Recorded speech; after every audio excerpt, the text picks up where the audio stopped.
You are watching Chemistry by Sadhanwar. For coaching and tuition classes of Matric, FSC, O level, and A level students, kindly contact at this WhatsApp number 0331 791 3737. जी हाँ, बिस्मिल्लाहिर्रहमानिर्रहीम। Students, आज जो topic हम discuss करने वाले हैं इसका नाम है energy of revolving electron. Nucleus के आजू बाजू में जो इलेक्ट्रॉन घूम रहा है उसकी एनर्जी को आज हम कैलकुलेट करेंगे। और ये टॉपिक आपकी बुक में कहाँ है? आपकी बुक अगर आप बोर्ड के एग्ज़ाम दे रहे हैं तो उसका चैप्टर नंबर 5 या आपके पास जो भी चैप्टर है एटॉमिक स्ट्रक्चर चैप्टर है, आपके पास जो भी नंबर है उसमें से एनर्जी ऑफ रिवॉल्विंग इलेक्ट्रॉन ये आप देख सकते हैं। मैं ज़रा से चलिए, ठीक है, आपको नज़र तो आ ही रहा होगा, आंखें अच्छी हैं आपकी। इसको हम करेंगे। मुझे नहीं पता कि ये वीडियो कितनी लेंथी होने वाली है, क्योंकि मैं आपको बिल्कुल बेसिक से लेकर चलूँगा और एक एक चीज़ समझाऊँगा, क्योंकि टॉपिक काफ़ी कॉम्प्लिकेटेड है बच्चों के लिए, इवन कुछ टीचर्स के लिए भी। तो आपने वीडियो को एंड तक देखना है ताकि आपको टॉपिक अच्छे से समझ आ जाए। हमें एक्चुअली करना क्या है? ये हमारे पास एक न्यूक्लियस है। न्यूक्लियस के सराउंडिंग में इलेक्ट्रॉन घूम रहा है। ये इलेक्ट्रॉन घूम रहा है न्यूक्लियस के सराउंडिंग में, रिवॉल्व कर रहा है। ये न्यूक्लियस है। तो इस इलेक्ट्रॉन की एनर्जी हमें कैलकुलेट करनी है। ये काम हमें करना है। याद रखें कि टोटल एनर्जी जो इलेक्ट्रॉन की होती है, जो इस ऑर्बिट में घूम रहा है, वो दो चीज़ों पर डिपेंड करती है। It depends upon two parts. उसके दो हिस्से कह लीजिए, उसके टू पार्ट्स होते हैं। तो मैं लिखूँगा the energy of an electron in an orbit is composed of two parts। दो इसके होते हैं। वो कौन कौन से two part? One is kinetic energy and second part is potential energy. जो काइनेटिक एनर्जी है वो तो सिंपल है। Kinetic energy is equal to half mv² से हमको पता लग जाती है। लेकिन पोटेंशियल एनर्जी कैलकुलेट करने का फंडा है। बच्चे घबराते हैं कि जनाब पोटेंशियल एनर्जी कैसे कैलकुलेट करेंगे, तो उसको हम ज़रा एहतमाम से कैलकुलेट करते हैं। The value of potential energy can be calculated as, हमने पीछे वाले वीडियो में पढ़ा था, जिसका लेक्चर मैं जो पीछे मेरा लेक्चर है उस वीडियो का जो लिंक है वो मैं डिस्क्रिप्शन में दे दूंगा। उसमें हमने पढ़ा था कि इस इलेक्ट्रॉन और न्यूक्लियस के दरमियान एक फ़ोर्स ऑफ अट्रैक्शन है। उस फोर्स ऑफ अट्रैक्शन को हम इलेक्ट्रोस्टैटिक फोर्स ऑफ अट्रैक्शन कहते हैं, क्योंकि वो अपोजिट चार्जेस की वजह से है। तो उस इलेक्ट्रोस्टैटिक फोर्स ऑफ अट्रैक्शन की जो वैल्यू है वो हम जानते हैं। We know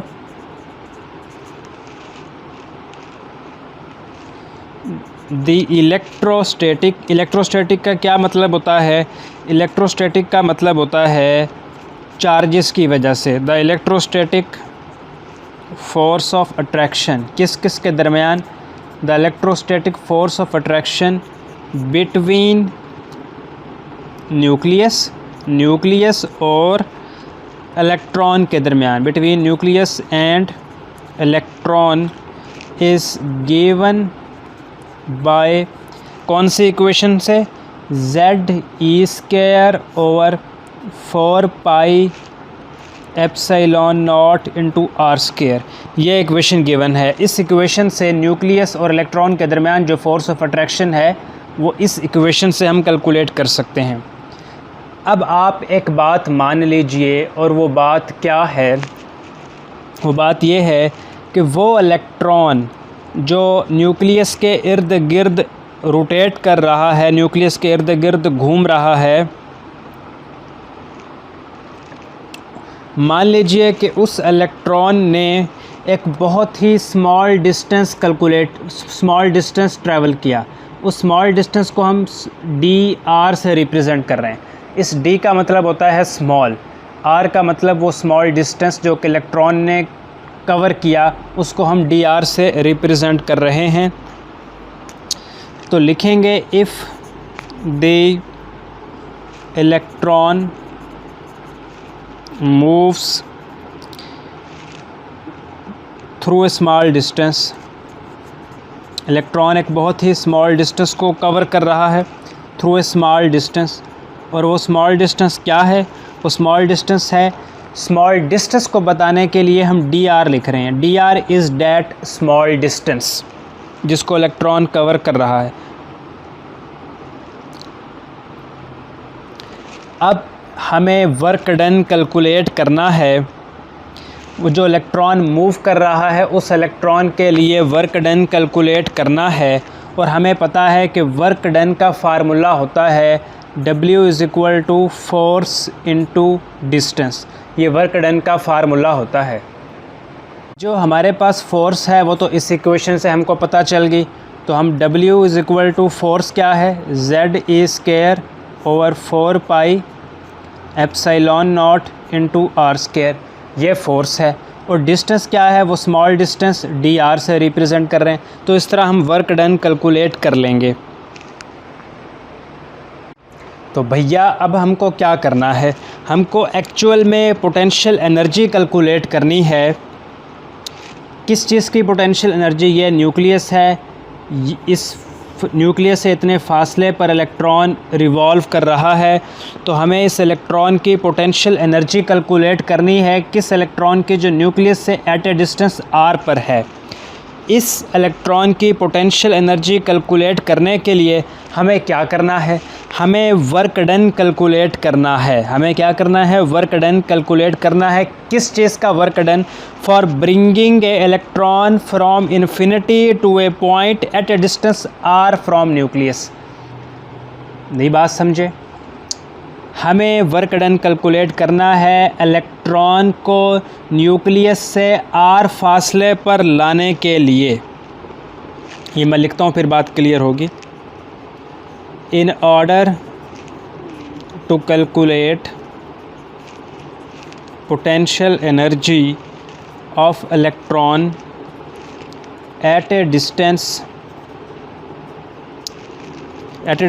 r from nucleus. Nucleus से r फासला, न्यूक्लियस से जो डिस्टेंस है इलेक्ट्रॉन का, उस डिस्टेंस को हम स्मॉल r से रिप्रेजेंट कर रहे हैं। In order to calculate potential energy of electron at a distance r from nucleus, what we do? We calculate total work done. We calculate total work done. क्या करने में? For bringing electron from infinity to a point at a distance r from nucleus। समझ गए या नहीं समझे? देखें क्या लिखा मैंने कि हमें वर्क डन कैलकुलेट करना है। क्या करने में जो वर्क लगे? मान लीजिए कि ये यहाँ है इन्फिनिटी, इलेक्ट्रॉन से काफ़ी दूर, ये बहुत दूर, इसको हम इन्फिनिटी कह रहे हैं। तो वो वर्क जो लगेगा इलेक्ट्रॉन को, इन्फिनिटी से उस पॉइंट तक लाने में, जो पॉइंट न्यूक्लियस से r डिस्टेंस दूर है, वो वर्क जो लगेगा इलेक्ट्रॉन को इन्फिनिटी से उस पॉइंट तक लाने में, जो पॉइंट इलेक्ट्रॉन से r डिस्टेंस पर है, उस वर्क को हमें कैलकुलेट करना है। Total work done for bringing electron from infinity to a point at a distance r from nucleus. तो हमें वो वर्क कैलकुलेट करना है। अब ये वर्क कैसे कैलकुलेट करेंगे, ये बात बहुत से टीचर इग्नोर कर देते हैं, ये बात आज मैं आपको समझाऊंगा। दिस कैन बी डन या ऑब्टेन्ड बाय इंटीग्रेटिंग। ये इंटीग्रेटिंग क्या होती है, जो बायो के स्टूडेंट्स होते हैं, जो जिन्होंने 11th स्टैंडर्ड एफएससी में 12th स्टैंडर्ड में बायो रखी होती है, उनको ये बात नहीं समझ आती, उनके लिए मैं बात समझाऊंगा। This can be done obtained by integrating the equation 1। Equation 1 कौन सी है, यहाँ पर देखें, जो ये वाली इक्वेशन थी इसको इक्वेशन 1 कह दें। इस इक्वेशन को हमें इंटीग्रेट करना होता है। ये क्या बात है, इक्वेशन 1 को इंटीग्रेट करना है। कैसे करेंगे, इक्वेशन 1 है क्या, यहाँ पर मैं दोबारा लिख देता हूँ। इक्वेशन 1 ये थी कि W is equal to Z² over 4 pi epsilon not into R² into DR। ये इक्वेशन 1 थी। इस इक्वेशन को हमने इंटीग्रेट करना है। कैसे इंटीग्रेट करेंगे, ये हमारे पास साइन होता है इस तरह का एक साइन, इसको बोलते हैं साइन ऑफ इंटीग्रेशन। मैथ वालों को ये बात समझ आ रही होगी, बायोलॉजी वाले अगर गौर करें तो इस बात को समझ पाएंगे, पिक कर पाएंगे। ये साइन है साइन ऑफ इंटीग्रेशन। हमें साइन ऑफ इंटीग्रेशन, ये मैथमेटिक्स की एक चीज़ है, चीज़ों को कैलकुलेट करने में अक्सर हम इंटीग्रेशन करते हैं। हम इस इक्वेशन 1 को लिखेंगे Z² over 4 pi epsilon not into R² into DR। Equation 1 हमने लिख दी। यहाँ पर साइन ऑफ इंटीग्रेशन लगाएंगे और साइन ऑफ इंटीग्रेशन लगाने के बाद लिमिट्स लगाएंगे। लिमिट्स क्या लगाएंगे, हम इलेक्ट्रॉन को कहाँ से लाए थे, इन्फिनिटी से लाए थे। कहाँ पर लाए थे, उस पॉइंट पर लाए थे जो न्यूक्लियस से R डिस्टेंस दूर था। तो हमारे पास जो लिमिट्स हैं, कहाँ से हम इलेक्ट्रॉन को लाए थे, इन्फिनिटी से लाए थे। किस पॉइंट्स तक लाए थे, R तक लाए थे। तो ये हमारे पास लिमिट्स हो गई। अब हमें इस इक्वेशन को इंटीग्रेट करना है। जब भी इक्वेशन को इंटीग्रेट करते हैं तो जो चीज़ें कांस्टेंट होते हैं उन्हें साइन ऑफ इंटीग्रेशन से बाहर ले जाते हैं। ये sign of integration, lower limit infinity, upper limit R, इसमें कांस्टेंट क्या है, Z भी कांस्टेंट है, E² भी कांस्टेंट है, 4 भी कांस्टेंट है, पाई भी कांस्टेंट है, एप्सिलॉन भी कांस्टेंट है। इन सब कांस्टेंट को चुप करके साइन ऑफ इंटीग्रेशन से बाहर लिख दें, 4 पाई एप्सिलॉन नॉट। अंदर क्या रह जाएगा, अंदर रह जाएगा DR और उसके नीचे R² रह जाएगा। अब हमें इस चीज़ को इंटीग्रेट करना है। ये जो चीज़ कांस्टेंट है इसको बिल्कुल वैसे का वैसे ही ऊपर से कॉपी पेस्ट मारते रहें, बिल्कुल वैसे ही इसको लिखना है। Sign of integration, lower limit infinity, upper limit R। अब ये जो R² नीचे लिखा हुआ है, अगर इसे ऊपर ले जाएं तो इसका साइन चेंज हो जाएगा। ये कैसे हो जाएगा, R-2 हो जाएगा, साइन इसका चेंज हो जाएगा, R-2 हो जाएगा और साथ में DR वैसे ही आ रहा। अब इसको हमें इंटीग्रेट करना है, बहुत आसान है इंटीग्रेट। ये वाला कॉपी पेस्ट वैसे ही करना है। देखें कैसे, R की पावर है -2। इंटीग्रेट करने के लिए क्या करना है, ख़ुद से इसमें +1 ऐड कर दें और ये जो -2 +1 है इसको उठाकर नीचे भी लिख दें, -2 +1, इसको नीचे भी लिख दें। अब DR नहीं लिखना, DR अब नहीं लिखना, इंटीग्रेशन कर दी, यहाँ ब्रैकेट लगा दें और ये अब साइन ऑफ इंटीग्रेशन भी नहीं लगानी क्योंकि हम इंटीग्रेशन कर रहे हैं, कर चुके समझें। लिमिट्स पुट करनी है, इसको इस तरह लिखेंगे, lower limit infinity, upper limit R।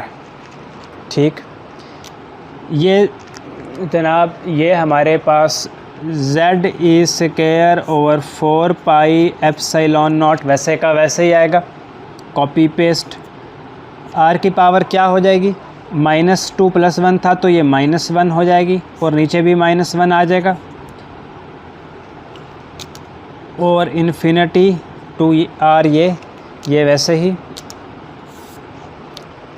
अब क्या करेंगे, ये Z E square over 4 pi epsilon not, वैसे ही कॉपी पेस्ट।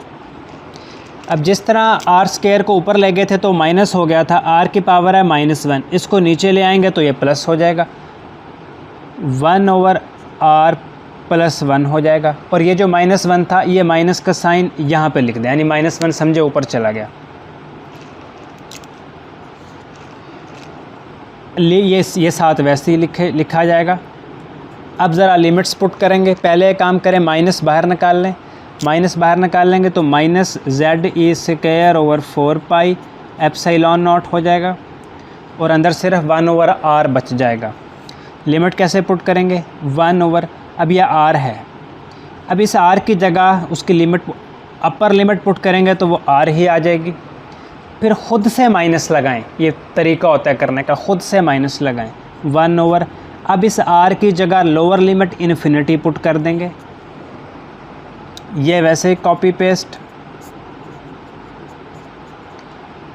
1 ओवर r वैसे ही। अब 1 ओवर इन्फिनिटी क्या होता है, याद रखें 1 ओवर इन्फिनिटी होता है 0, तो ये 0 लिख देंगे। इसको मैं आगे लिखता हूँ, ये मैंने ऐसे लिख दिया। कहाँ से लिख दिया, यहाँ पर देखिए 0 तो लिखने की ज़रूरत नहीं, 1 ओवर इन्फिनिटी याद रखें, 1 ओवर इन्फिनिटी ये 0 के बराबर होता है, तो इसकी जगह पे 0 पुट कर दिया। अब 0 माइनस करेंगे तो कुछ भी नहीं होगा, 1 ओवर r ही रहेगा। तो आगे जाकर सिर्फ जो चीज़ बचेगी वो मैंने लिख दी है, वो आप देख सकते हैं, यहाँ पर ये लिख दिया है। अब माइनस अंदर ले आएँ, जो माइनस हम बाहर ले गए थे उस माइनस को अंदर ले आएँ, तो z² over 4 pi epsilon not वैसे ही, और यहाँ पर क्या होगा, -1 ओवर r हो जाएगा। बुक में डायरेक्ट ये किया हुआ है, मैंने आपको कैलकुलेट करके दिखाया है। अगर हम ब्रैकेट ख़त्म करना चाहें तो माइनस दोबारा शुरू में चला जाएगा, -z² over 4 pi epsilon not, और ये r इधर आ जाएगा। इस तरह से हमारे पास ये बनता है। तो हमने ये कैलकुलेशन कर ली है। द वर्क डन, अब ये वो था जो वर्क डन हमने कैलकुलेट किया। अब हम लिखेंगे the work done is the potential energy of electron, और वो वर्क डन किसके बराबर है, ये जो हमने कैलकुलेट किया वर्क डन, ये बराबर है पोटेंशियल एनर्जी के। मैं बिल्कुल बुक को फॉलो कर रहा हूँ इसलिए वैसे लिख रहा हूँ। और ये क्या हमने कैलकुलेशन की, -z² 4 pi epsilon not r। तो ये मैंने कैलकुलेशन की। बहुत सारे टीचर ये नहीं करवाते क्योंकि बच्चों को मुश्किल होती है, बच्चे बायोलॉजी के होते हैं या मैथमेटिक्स की चीज़ है, लेकिन ये आसान है अगर आप सीखना चाहें। तो यहाँ दूसरी इम्पॉर्टेंट बात यह है, इस माइनस साइन का क्या मतलब है। ये माइनस साइन इंडिकेट कर रहा है कि पोटेंशियल एनर्जी डिक्रीज़ होती है।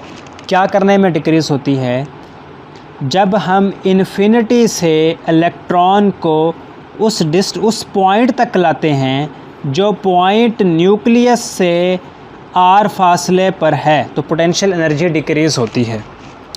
ये माइनस साइन क्या इंडिकेट कर रहा है कि पोटेंशियल एनर्जी डिक्रीज़ होती है जब हम इलेक्ट्रॉन को इन्फिनिटी से उस पॉइंट तक लाते हैं जो पॉइंट न्यूक्लियस से r फासले पर है। क्यों आता है कि पोटेंशियल एनर्जी इन्फिनिटी पर क्या है, याद रखें इलेक्ट्रॉन को इन्फिनिटी पर कोई भी अट्रैक्ट नहीं कर रहा। There is no attraction at to electron at infinity. तो इन्फिनिटी पर पोटेंशियल एनर्जी 0 है। जब इलेक्ट्रॉन उस पॉइंट पे आ जाता है, कौन सा पॉइंट, जो न्यूक्लियस से r फासले पर है, तो उस वक़्त इलेक्ट्रॉन की पोटेंशियल एनर्जी होती है, क्योंकि इलेक्ट्रॉन को न्यूक्लियस से अट्रैक्शन नसीब हो रही होती है। इलेक्ट्रॉन और न्यूक्लियस के दरमियान अट्रैक्शन होती है, इस वजह से इस पॉइंट पर जब इलेक्ट्रॉन आ जाता है तो उसकी पोटेंशियल एनर्जी होती है और वो नेगेटिव में होती है। ये चीज़ें आपको बुक में मिल जाएंगी। अब हमने कैलकुलेशन कर ली। ये दरहकीकत हमने क्या निकाला, वर्क डन, जो कि पोटेंशियल एनर्जी था। अब हमें पता है कि जो टोटल एनर्जी वो बराबर है, टोटल एनर्जी को अगर हम E से रिप्रेजेंट करें तो वो बराबर है काइनेटिक एनर्जी के, साथ में क्या लिखेंगे, पोटेंशियल एनर्जी के। काइनेटिक एनर्जी तो हमें पता है ½ mv²।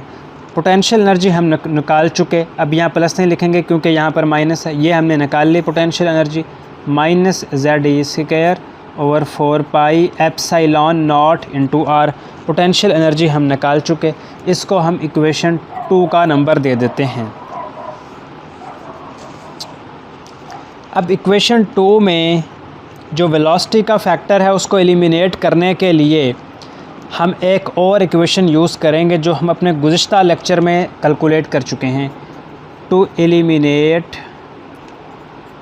Velocity factor, to eliminate velocity factor in equation 2 we now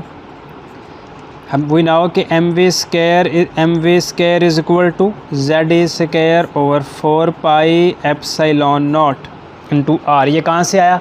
इसकी डेरिवेशन हम पहले कर चुके हैं, उस वीडियो का लिंक आपको डिस्क्रिप्शन में मिल जाएगा। ठीक हो गया।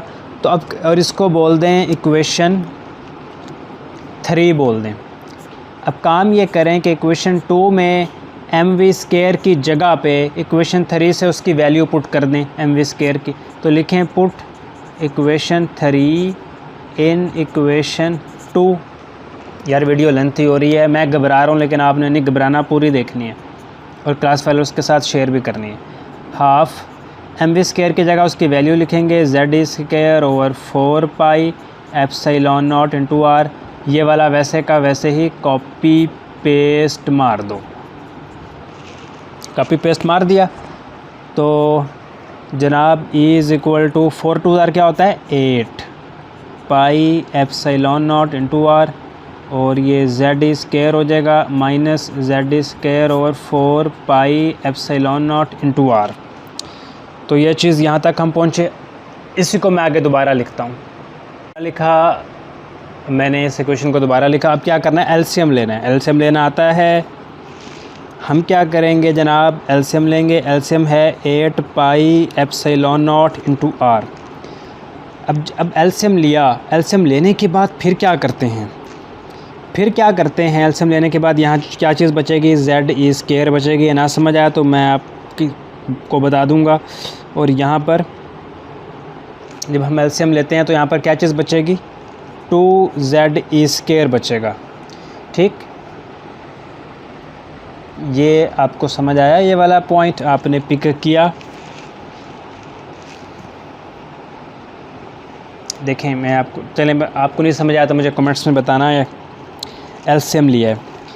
अब 2 में से देखें 1 माइनस 2 क्या होता है? -1। तो यही काम यहाँ करेंगे। ये z स्क्वायर है, ये -2z स्क्वायर है, तो रिज़ल्ट क्या आएगा? -z E square over 8 pi epsilon not into are.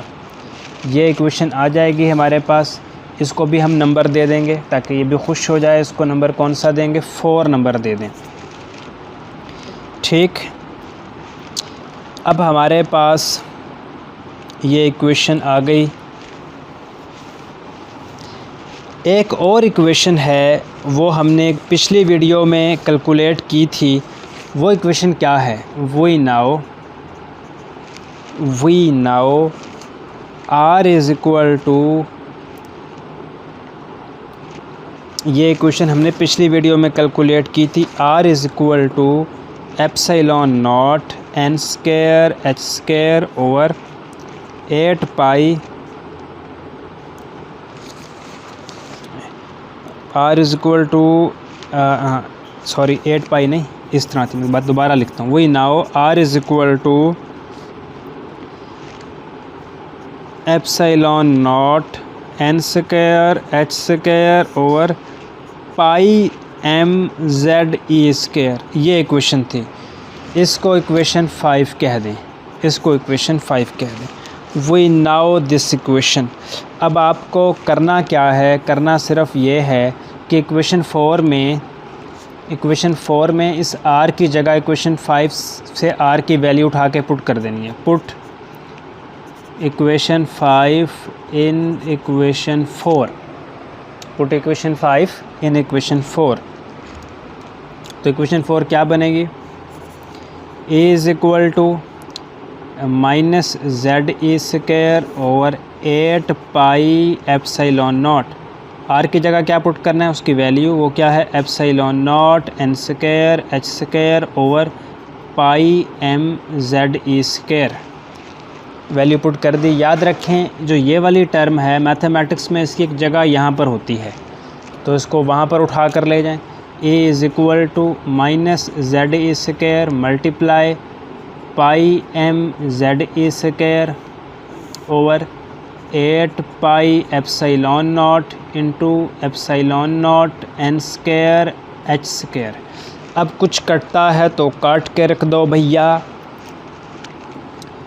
पाई से पाई कटेगा और जनाब कुछ नहीं कट रहा, तो बाकी जो बच रहा है उसको बचा लो। e is equal to minus, देखो ये भी z है ये भी z है, z का स्क्वायर e की पावर 2 है, इधर भी e की पावर 2 है, बेस सेम हो तो पावर क्या हो जाती है, ऐड e की पावर 4 हो जाएगी, और एप्सिलॉन नॉट 2 हो जाएंगे, स्क्वायर हो जाएगा n का स्क्वायर h का स्क्वायर।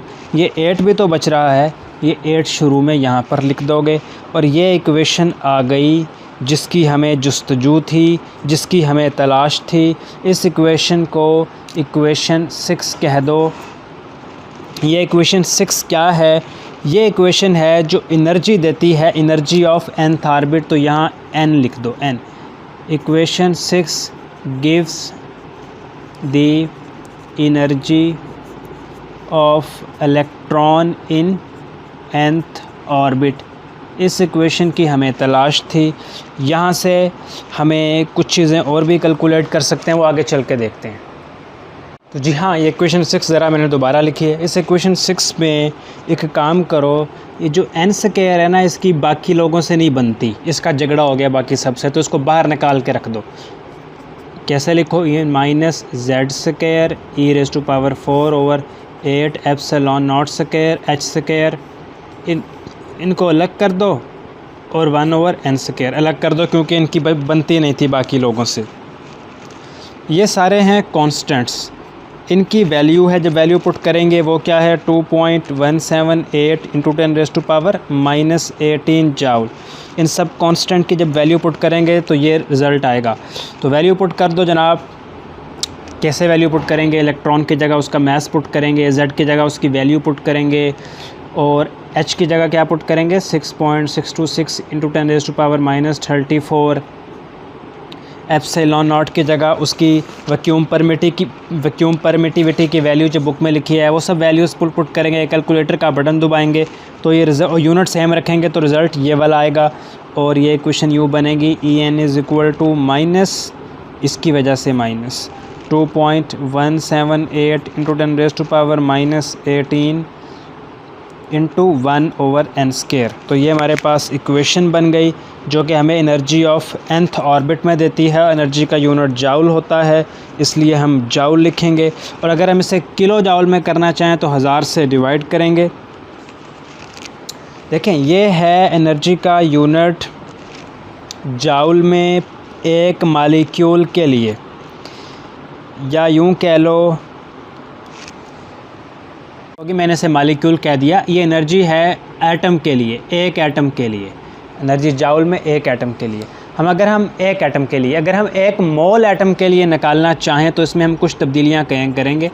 फॉर 1 मोल एटम ये इक्वेशन क्या बनेगी, minus 2.178 into 10 raise to power minus 18।